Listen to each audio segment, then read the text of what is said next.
Yet another episode of Drew's Sports Crew here on this Sunday morning to afternoon, Mother's Day here. Happy Mother's Day to all the mothers out there.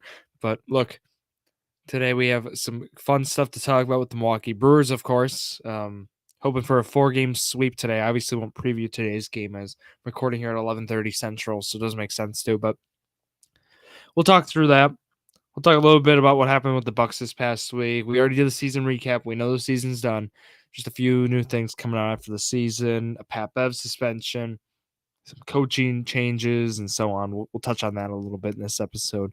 Probably will be a quicker episode just for the nature of that. Not a whole lot to go on, but we can get started here, though, at Drew Sports Crew, Instagram, X, TikTok, Drew Sports Crew on YouTube and Facebook. That's where you can find that. Journey to Million this week. We'll be doing some best ball stuff again. Planning for Wednesday, but subject to change, as you all know. Otherwise, that's really the main news right now. Fantasy basketball will be starting a dynasty league. Friend of the show, Bernie Vandenhoevel, is starting one. If you're interested, just let me know. I can get you in that. It's pretty laid back. It'll be a 10-team kind of thing. So reach out if interested on that. Let's go into the show. Quick stat here: Milwaukee Brewers playoff odds. They have the best playoff odds in the NL Central with 71%. And then they have a 2.6% chance to win the World Series. Hey, you'll take that. This is per Fangraphs again. They have a higher chance than the Rangers, the Guardians. Nobody really of note. It's a decent chance compared to others. For reference, in the teams of the Central, Reds 0.4, Cardinals 0.3. Cardinals still have a higher chance than the Pirates. Tough. Now, what the Brewers have won, right, the first 3 of the series. It's been a great weekend. Maybe not so great of a start to the week for the Brewers, right? But the Brewers are 24-15. I talked about this. Obviously, you couldn't do like the sports betting stuff here, and I couldn't bet yet, or I couldn't bet on, right, just with how the rules and stuff are in it. But Fangraphs, you're still allowed to view what the props were. So I went back, looked. Fangraphs had the Brewers at 75.5 wins. Keep that in your mind. That was like the even line, it looked like. So it was 75.5. So they had them that mispriced. I mean, I was talking about the Brewers, how I projected them win-wise was I had them at like 80. It was between 82 and 85. So you could see already a 7-10 win difference. And I think I personally know more stuff about the Brewers than the odds makers do. So that was just the line I found interesting. I was telling people like that seems pretty low. Not betting advice or anything, just like it was a low line in respects to what I had. That's a fact. And was shocked it was that low. And so far, I'm looking right. 24-15, right around the quarter mark of the season. They only need like 52 more wins to hit that line. So that's pretty crazy. Credit to this Brewers team. Now they got priced out at 86.5. So kind of more where I am. But that's like the pace kind of thing that they're on. It does help that the NL Central, like the Cardinals especially, have been a gift for the Brewers, as the Reds have been in the past, as the Pirates have been. That's helped.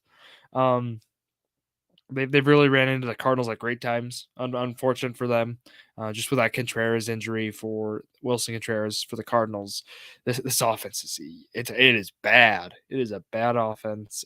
It's unfortunate again, but that's just something I want to talk of the division of whole before I talk about our beloved team. I got the City Connect Yelich jersey on. Yelich came back Wednesday. It's not a jersey, it's a shirt. I should preface that. But again, the week starts well with Yelich coming back on Wednesday, I guess middle of the week. Although the game results weren't there, bringing him back is just a huge plus. They had a gift though it was a Tuesday game. It was against the Cardinal or against the Royals. And they were down to their last out in Kansas City, and Willie Adames with the clutchest hit so far of the season for the Brewers, give them a miracle of a win, a 3-run go-ahead shot in the ninth. Look, that was a win this team needed. That could have easily been a 3-game sweep in Kansas City. That is a good Royals team. I talked about how the pitching matchups were tough too. They ran into like Lugo, Singer, Reagans. They ran into 3 of the Royals' best pitchers. And the Brewers were kind of caught shorthanded, I thought, in that series, especially with pitching. It was very thin. Right, Koenig got some work in there too, and just not ideal. But Brewers managed. Brewers got the win there on Tuesday. That's a series you just expect to lose throughout the year. So they lose back-to-back series after winning a couple in a row. And now they're with a 4-game with the Cardinals. The goal here was win 3 of the 4. Right now they have a shot. They're playing with house money per se. They could get the 4-game sweep here against St. Louis. Thursday night was Bark of the Park. I had some friends there. Excellent dog pictures. Highly recommend. I unfortunately could not be there. Friday, then, the 11-2 win. Both back-to-back wins was Cardinals, no offense. Brewers had all the offense. No home runs on Saturday, 2 when they put up 11 runs, but then 7 runs on Friday with exclusively basically the home run. And then Saturday, go ahead, another big hit from a big player, Rhys Hoskins, a 3-run go-ahead home run the 7th. That game was on Fox. It was fun to see the Brewers back on national television. I myself am affected by the Bally Sports little outage with Xfinity, so I can relate to those. The many of us who have been affected. I feel for you. It is hard. I hope that we can. I don't know. Like I hope they resolve it. The Bally Sports Plus thing right now is the best option I would recommend. It's $20 a month though, so I recommend looking how much if anyone was affected, how much it was in your cable bill, and how much like the regional fee was waived, and see if it's worth it. But it's tough. It sucks. So that's why I'm in shambles because that's like at least the Brewers have gotten a couple national TV games. Helps us out. Hope they never are on TBS, and we never get them as the MLB Network game. So that's the unfortunate thing. Also, we do have an Apple TV game coming up though. Here it's Friday, April 24th. So thank goodness I can watch them again. But not even like a Cubs series, like a Memorial Day. We don't even get any kind of whatever. It's fine. But going through then how this week went again. Pending today, it's a very successful week nonetheless. They won 4 games. They went 4-3 for sure. They could go 5-2 here though with a win today, and that's kind of what we're looking for. They do have then the schedule already for this. Well, this week how the schedule looks is Pirates for 3 at home, Astros for 3 on the road. They do run into Verlander. That's kind of the whole thing. I'm like, they run into Ronel Blanco, who has been very good for the Astros so far. Pitched a no-hitter already this year. So some tough outings, but the Astros have not been great. Their bullpen has been horrendous. This is a series I think the Brewers can manage in. The Pirates, the expectation is you win that series, nonetheless. Right? I think we all know that. But overall, I'm feeling optimistic about how it should go, going through the probable pitchers then for this week too. I'll kind of break it down here. So it's Keller versus Ray on Monday. So you like Colin Ray there. Hopefully he can continue his great stretch of games. Tuesday, Quinn Priester, who has not pitched well in the big leagues, gives up a bunch of home runs. You love that for the Brewers against Joe Ross. Hopefully they can get the win there. They do get Martin Perez, who has historically done well against them, and then Robert Gasser, who is the thumbnail. We'll talk about his outing here shortly. And then the off day Thursday, you get Freddie on Friday, though. You like that. You get Bryce Wilson on Saturday. And it's tough for they're starting Spencer Arrighetti. I don't know if you all know who he is, but I believe this is his rookie year. It is. He has an 8 ERA, over 8 ERA in multiple starts. So not great. Let's talk about Robert Gasser. Let's talk about something that was great. Makes his big league debut on Friday. And boy, oh boy, Gasser looked phenomenal. Again, it was the Cardinals. I know. Cardinals still have some guys who can hit. Look, the theme for Gasser was really just limiting that hard contact. He only allowed 2 hits in 6 innings. He only had 4 strikeouts though, so that's something that you look at is like, but the real thing he did well at was, again, he missed barrels, and that's kind of what he was doing in the minor leagues as well. He didn't have this massive strikeout stuff. He's not like this overwhelming like Jacob Mizorowski kind of guy where he's throwing over 100. That's not who Gasser is. Gasser will miss barrels and he'll play effective. He'll be an effective pitcher on the mound. The concern for me always too, obviously he limited it here, but I don't know how he's gonna be like with the long ball, for example. Is he a guy who could give up home runs? We've seen guys like this that if they're not missing barrels, it's hard, loud contact. So I'm intrigued to kind of see what Gasser, his overall prototype, or what he will perform as it smooths out. But so far, I mean, it's been as good as advertised for Gasser. So you really like to see that. And the Brewers just needed kind of this jolt in the starting rotation. If Gasser can provide that, that's what they needed. Also, Kevin Hergert too. He came in and got the good old 3 inning save, and just ate up some innings. Gave up 2 runs, but that's a valuable outing where the Brewers have been short starting pitching all season, and he was able to eat up those runs or those innings. And although he gave a couple runs, that is a valuable stretch provided. Let's talk about Jake Bauers now. Yeah, I'm just going to do a complete turn. So Jake Bauers, so reports came out. So Jake Bauers has been dealing with a lot of strikeouts. We know that. He's at 33 right now this year. He's tied with Oliver Dunn. What Jake Bauers did was he worked with Christian Yelich, a little leg tap. Now, kind of what Yelich changed too in his batting stance and approach, just getting ready for the pitch instead of a full-on leg kick. It's a toe tap. I meant. Was able to start incorporating this.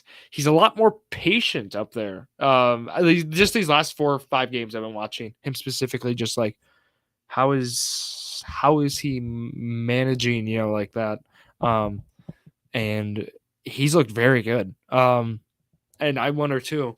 I can share this because on Prize Picks and other sports betting platforms, they'll let you take his 0.5 hit line. And both of the last 2 games, he has actually great history against both the respective pitchers he was against, right? Lance Lynn and then Kyle Gibson. He has had good numbers again. So I took, you can just take 0.5 and they hit both times. But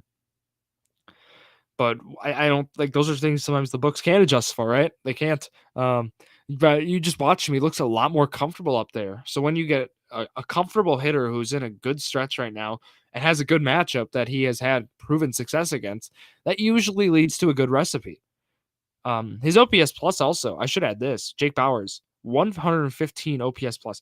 This was a great find by Matt Arnold and crew from the Yankees. Like, this is a guy who at age 28, I would say he's more of like that Jesus Aguilar type find where, like, okay, he's not like the same Aguilar, like 30 plus home run guy, but he's this guy who's undervalued, who is in the stretch of the career where this is probably peak productivity for Bauers.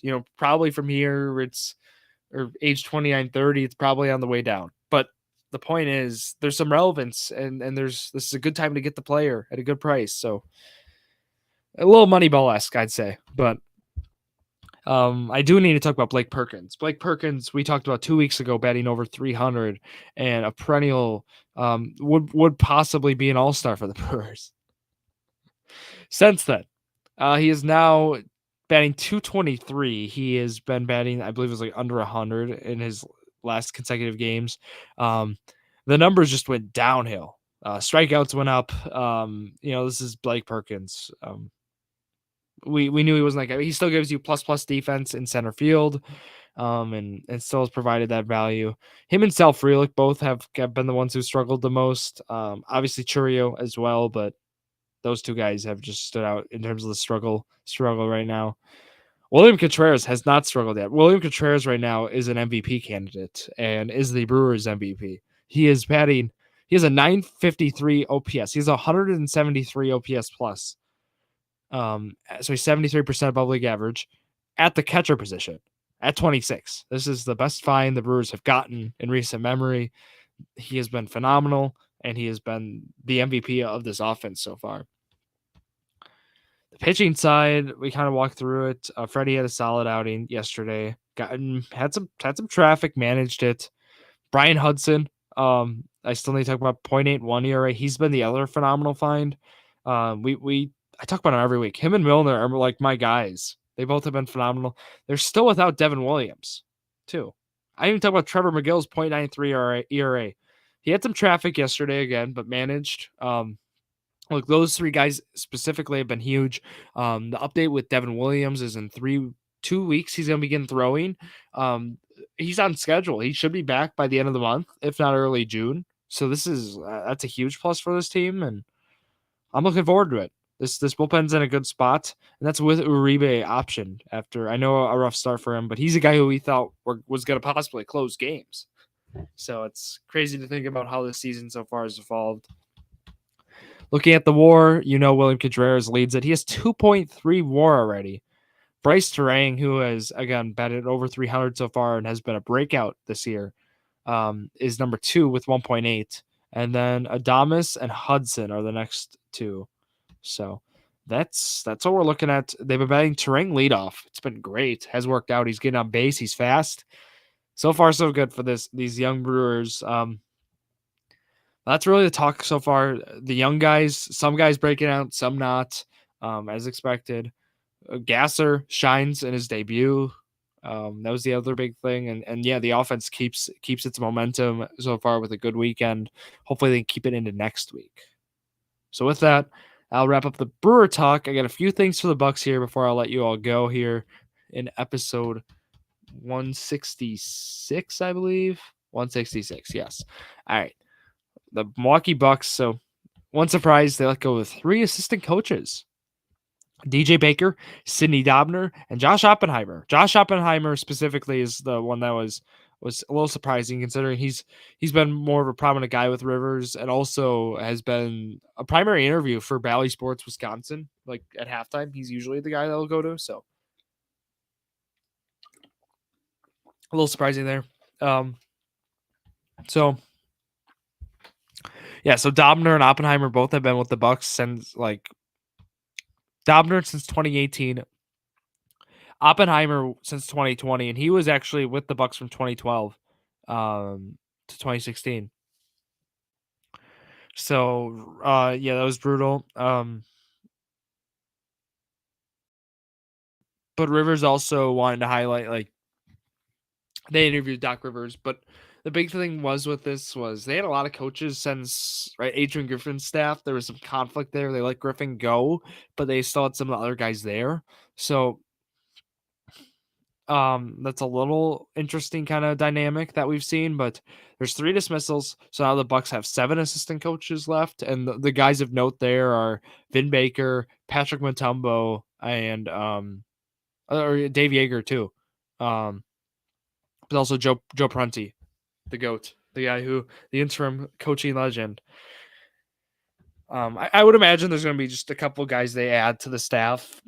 Probably not 3 because that was a lot of staff they had at the time there. But I do think the importance of getting the right guys to mesh with Rivers is important. So that's kind of what we're going to wait on. That was the one surprise. Pat Bev, though, the other thing was 4 game suspension for Pat Bev with the incident. I believe he's not appealing. I wonder